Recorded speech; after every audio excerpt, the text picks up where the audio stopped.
Selamat datang di channel Belajar Komputer. Pada video kali ini saya akan membahas materi struktur HTML. Sebelum saya membahas materinya, bagi kalian yang menyukai video ini, bisa kalian klik subscribe, like, and share. Oke, setelah kalian melakukan itu, baik kita bahas materinya. Pertama-tama saya akan membahas tentang pengenalan web terlebih dahulu. Jadi apakah web? Jadi web, sebuah situs atau layanan yang menyediakan berbagai macam informasi dengan tampilan yang begitu menarik. Sehingga kita bisa berlama-lama untuk membaca atau mencari informasi di layanan tersebut.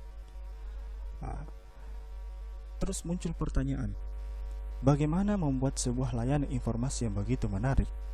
Tampilannya, menggunakan apa? Menggunakan bahasa apa? Baik, saya akan membahas bahasa-bahasa yang dasar digunakan untuk mendesain sebuah tampilan web yang menarik. Yang pertama ada namanya HTML, yang kedua ada CSS, yang ketiga ada JavaScript. Untuk gambarannya sendiri, HTML diberi gambaran seperti ini ya, boneka kayu yang polos.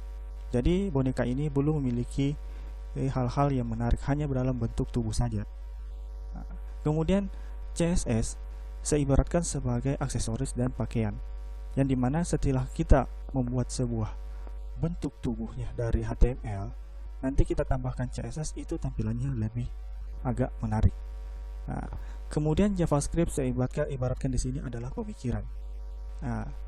Ketika kita menambahkan sebuah JavaScript ke dalam HTML yang tubuh polos ini akan memiliki sebuah pikiran ya, pikiran sehingga web yang kita hasilkan nanti lebih interaktif. Jadi HTML ditambah CSS ditambah JavaScript menghasilkan tampilan web yang begitu menarik, sehingga seseorang bisa berlama-lama dalam mencari informasi di situs layanan tersebut. Sekarang saya akan bahas pengenalan web.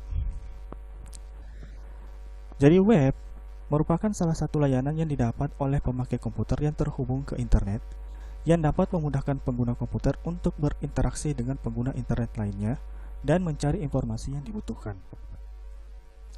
Kemudian poin berikutnya ada web browser.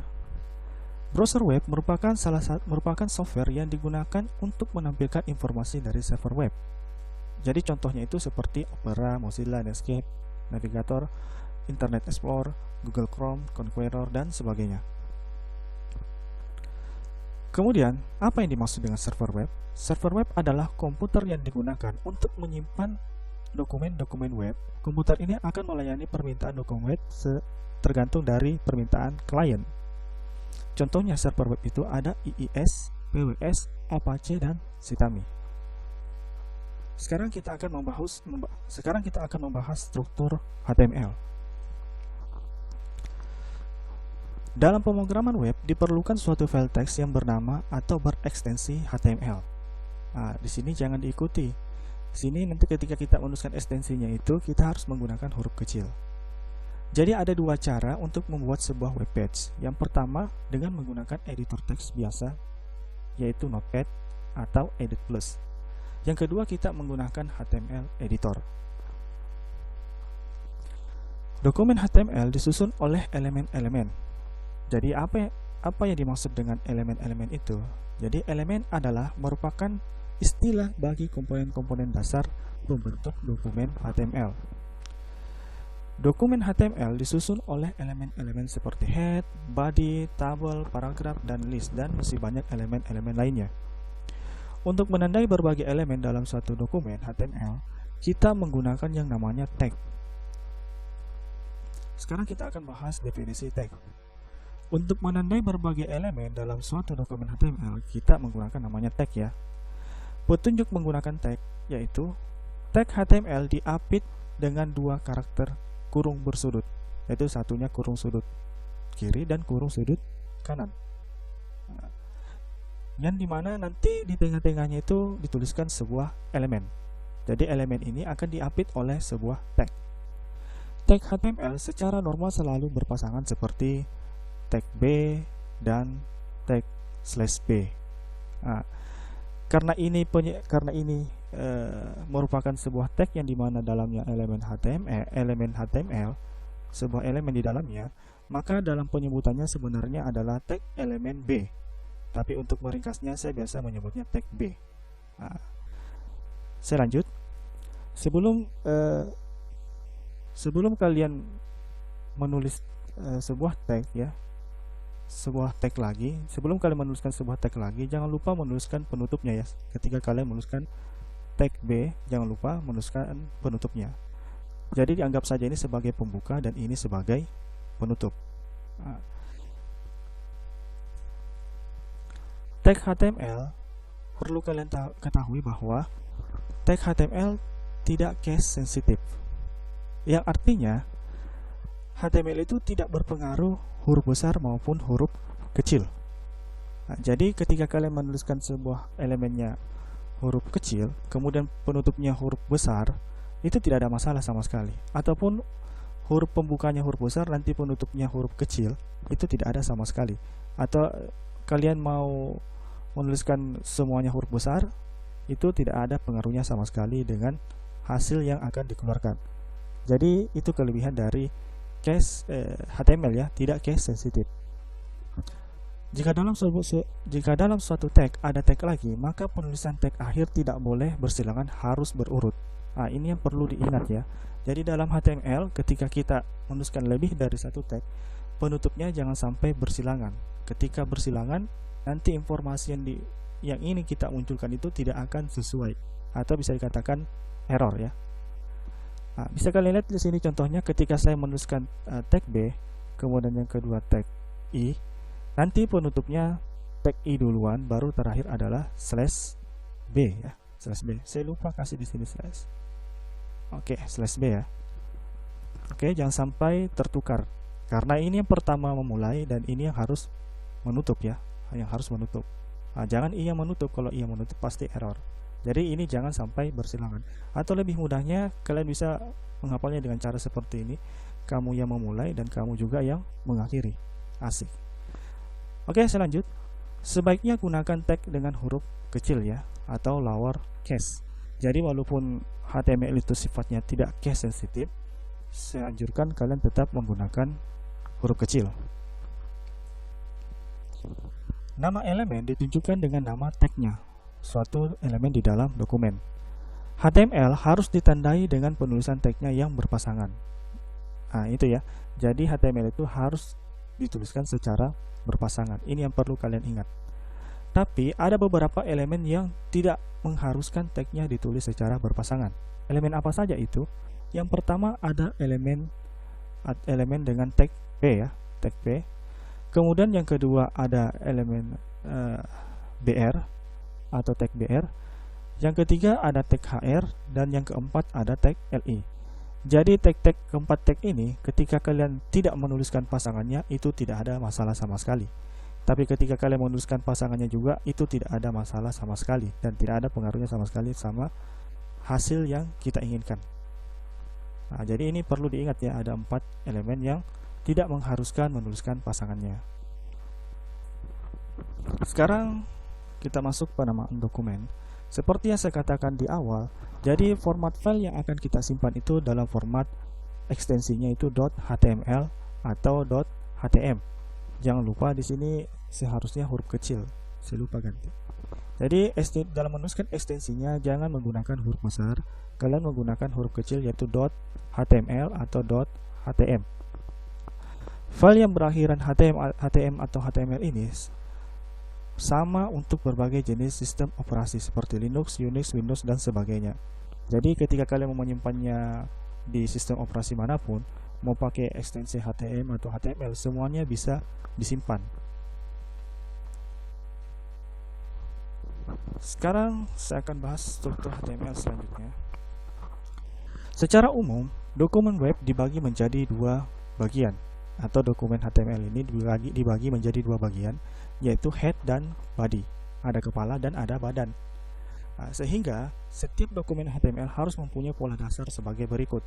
Jadi dasar ini sangat penting untuk kalian hafal ya. Jadi kalau kalian tidak menghafal dasar struktur ini, takutnya nanti ketika ada muncul masalah error, nanti kalian tidak akan paham yang mana atau di bagian mana kalian akan menemukan masalah itu. Kalau kita sudah hafal strukturnya, dengan mudahnya kita akan menemukan error-errornya di mana, karena kita sudah paham strukturnya, kemudian tinggal mencari tag-tag sebagian yang bermasalah. Oke, struktur yang pertama ada namanya doctype HTML. Jadi muncul pertanyaan di sini ya. Kalian bisa lihat tagnya di sini doctype HTML. Muncul pertanyaan, kok ini tidak dituliskan penutupnya, sedangkan yang tadi yang tidak dituliskan penutupnya itu ada HR, ada P, LI, dan BR. Nah, ini kok tidak disebutkan? Itu karena tag ini berfungsi untuk menandakan bahwa kita sedang mengerjakan HTML versi 5. Nah, kemudian selanjutnya setelah kita menuliskan tag ini, kita akan menuliskan tag HTML. Nah, ini menandakan bahwa kita sedang mengerjakan HTML. Nah, kemudian setelah kita menuliskan HTML, barulah kita menuliskan head. Nah, seperti yang saya katakan pada sebelumnya, bahwa dokumen HTML itu dibagi menjadi dua, head dan body. Nah, di dalam head ada yang disebut juga dengan title. Jadi kita bisa menambahkan sebuah title atau judul di dalam head.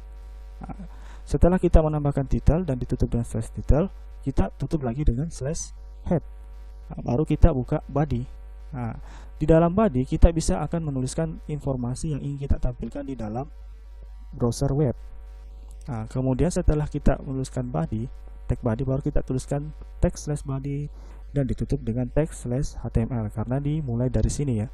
Nah, untuk ini kodenya nanti ini akan terbaca untuk browser bahwa kita sedang mengerjakan HTML versi 5. Kode yang sebenarnya mulai dari sini ya. Nah, mulai dari sini, karena kita di sini baru terbaca bahwa kita sedang mengerjakan script HTML. Nah,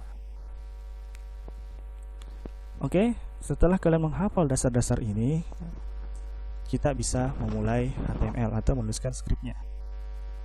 Sebelum kita menuliskan skrip HTML-nya, alangkah baiknya kita buat dulu folder ya, folder untuk menyimpan file-file latihan kita supaya lebih tersusun rapi.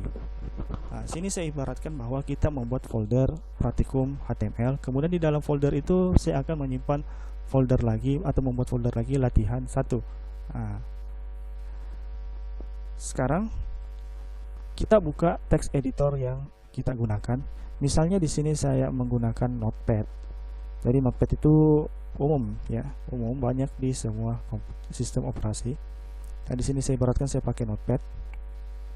Nah, sebelum saya menuliskan skripnya, alangkah baiknya kalau saya dulu membuatkan sebuah folder seperti tadi. Nah, misalnya tadi praktikum HTML. Oke, yang dimana dalam folder praktikum HTML saya buat folder lagi latihan 1. Oke, latihan pertama. Oke, sekarang saya sudah buat foldernya. Sekarang saya akan menuliskan kode HTML-nya di Notepad. Sebelum saya menuliskan kode HTML-nya, saya sarankan kita menyimpannya terlebih dahulu. Bisa kalian lihat kita menyimpannya dengan nama helloworld.html. Oke, Ctrl S. Kita simpan di folder yang kita inginkan tadi, yaitu praktikum HTML, kemudian dalam folder latihan 1. Nah, kita simpan namanya menggunakan huruf kecil hello world.html. Oke, jangan lupa ini dirubah menjadi al file. Jangan lupa encodingnya ANSI, kemudian save. Oke, sudah ya. Nah, ketika kita sudah menyimpannya, ini akan namanya berubah menjadi helloworld.html. Nah, sekarang kita akan mencoba menuliskan skripnya. Yang pertama akan saya tuliskan doctype HTML.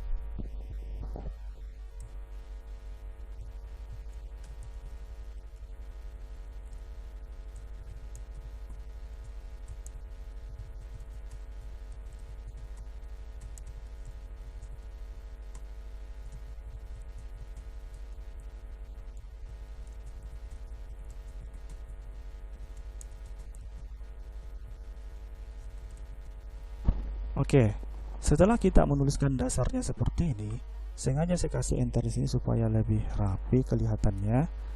Oke, supaya ada jarak.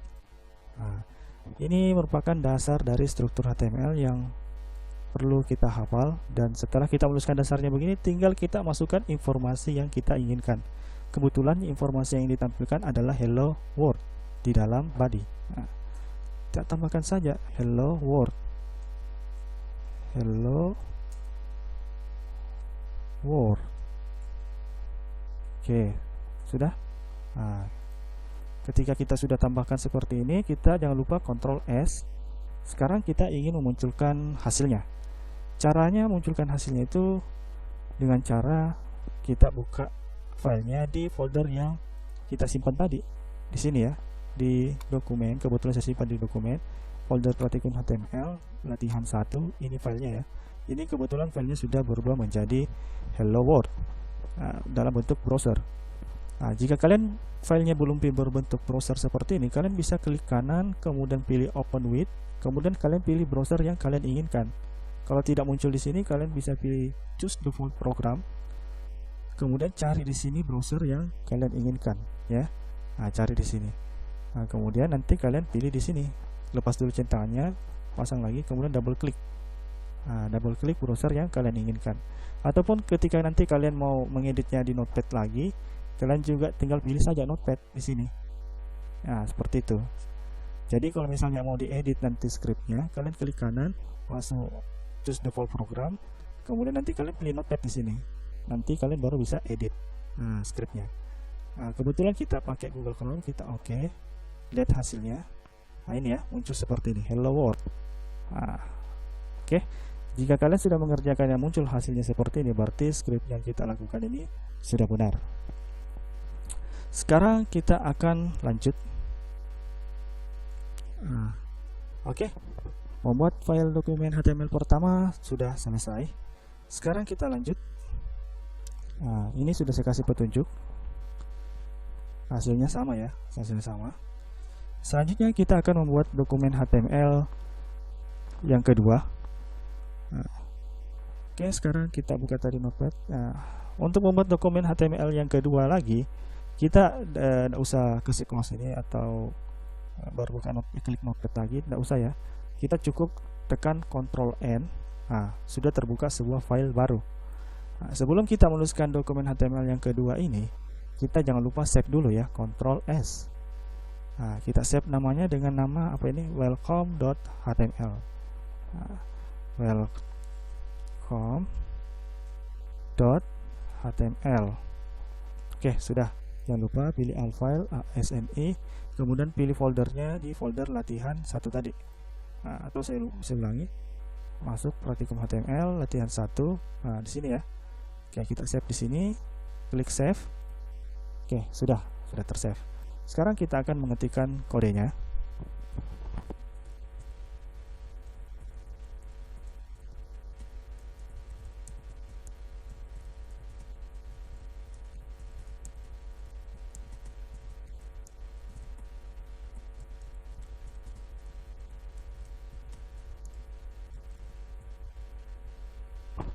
Oke, kita sudah menuliskan kode dasar dari HTML atau script dasar dari HTML. Sekarang kita akan memasukkan informasi yang sesuai yang ada pada latihan ini. Nah, di sini di title ini kita disuruh masukkan welcome. Oke, kita masukkan welcome. Jadi terserah kalian mau susun titelnya berbaris begini atau mau disusun ke bawah, hasilnya sama saja nanti. Yang penting di antaranya ya, di antara pembuka dan penutup. Kita tuliskan welcome. Oke, sudah. Untuk lebih rapinya saya kasih jarak saja. Nah, jadi jangan khawatir ya, nanti jangan bilang nanti kalau dikasih jarak nanti hasilnya di browser jarak juga, tidak ya. Nah, sekarang kita masukkan lagi, kita buat tag P ya, tag P di body. Nah, saya kasih jarak, kita kasih tag P di sini. Kita beri nama welcome to HTML. Oke, kita kasih slash P. Nah, terserah kalian mau pakai penutup atau tidak, tidak ada masalah untuk P, tapi saya kasih penutup di sini. Oke, sudah kita buat seperti ini. Oke, sudah sesuai. Kita tinggal mau lihat hasilnya, Ctrl S dulu, jangan lupa. Oke, sekarang kita minimize, kita buka hasilnya di folder sebelumnya. Sini, oke nih. Nah, kita bisa klik kanan, open with, baru pilih browsernya yang kita inginkan, atau kalian bisa carinya di sini browsernya jika tidak ada tadi. Nah, atau kalian mau editnya bisa pakai edit notepad ya kalau mau diedit. Nah, tapi kebetulan sudah berubah menjadi browser, tinggal saya double klik saja. Oke, muncul ya, welcome to HTML. Nah, seperti itu. Nah, di sini muncul pertanyaan, apa sih perbedaan latihan yang pertama tadi sama latihan yang kedua sekarang? Nah, bisa dilihat di sini muncul hello world, di sini juga muncul welcome. Nah, apa sih perbedaannya? Bisa kita buka dulu ini, open with notepad ya, saya mau edit. Oke. Nah, bisa dilihat apa sih perbedaannya? Nah, bisa kalian lihat perbedaannya di sini bahwa latihan pertama saya tidak menggunakan sebuah tag untuk memunculkan hello world. Sedangkan untuk latihan kedua saya menggunakan tag P untuk memunculkan welcome to HTML. Nah, itu perbedaannya ya. Nah, terus muncul pertanyaan, buat apa sih saya menggunakan sebuah tag kalau dituliskan saja bisa muncul hasilnya? Nah, begini jawabannya ya. Jadi walaupun di sini muncul hasilnya hello world tanpa menggunakan tag, nah, bukan berarti bahwa informasi yang ditampilkan oleh browser ini diketahui. Nah, jadi browser menampilkan informasi hello world ini asal ditampilkan saja. Jadi browser tidak mengetahui informasi apa ini. Ya. Beda ketika kita menuliskan sebuah tag, ketika kita mau memunculkan sebuah informasi. Nah, jadi browser akan paham bahwa yang akan kita munculkan itu adalah sebuah tag P, yang artinya bahwa kita akan munculkan informasi dalam bentuk paragraf. Nah, tag P ini adalah paragraf ya. Nah, jadi browser hanya memahami sebuah tag ya. Jadi browser yang pertama kali dia akan baca adalah tag dulu, baru informasi di dalamnya. Jadi ketika kita menuliskan sebuah informasi tanpa menggunakan sebuah tag, nanti informasi tersebut akan ditampilkan tapi browser tidak paham ya informasi apa itu dan mau diapakan. Dan jadi browser akan asal menampilkan saja informasi itu dan akan terus ditumpuk jika informasi itu terlalu banyak dan tidak menggunakan sebuah tag. Untuk lebih jelasnya seperti ini ya. Saya seperti ini, saya akan menuliskan sebuah informasi, misalnya begini ya, hello world.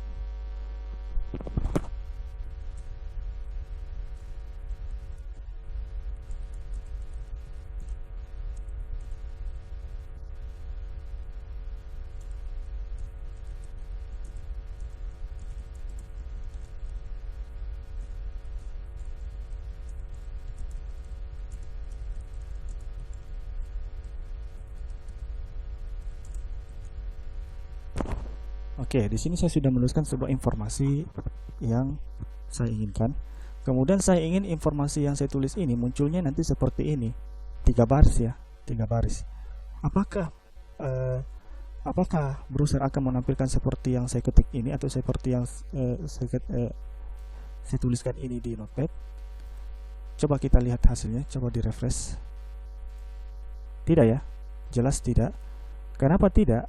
Itu karena browser tidak memahami informasi yang kita tuliskan ini, karena kita tidak menggunakan sebuah tag ketika kita menuliskan informasinya di dalam body. Jadi itu yang perlu dipahami. Jadi browser ketika banyak informasi yang kita tuliskan di dalam body dan tidak menggunakan sebuah tag ya, tidak menggunakan sebuah tag pembuka dan penutupnya, itu browser akan memunculkan asal-asalan ya, asal dimunculkan saja dan ditumpuk informasinya sehingga tampilannya tidak benar ya, atau tidak menarik. Nah, karena browser tidak paham apa yang ingin kita tampilkan. Beda ketika kita menampilkannya menggunakan tag. Coba lihat perbedaannya. Saya tuliskan atau saya tambahkan saja di sini tag P.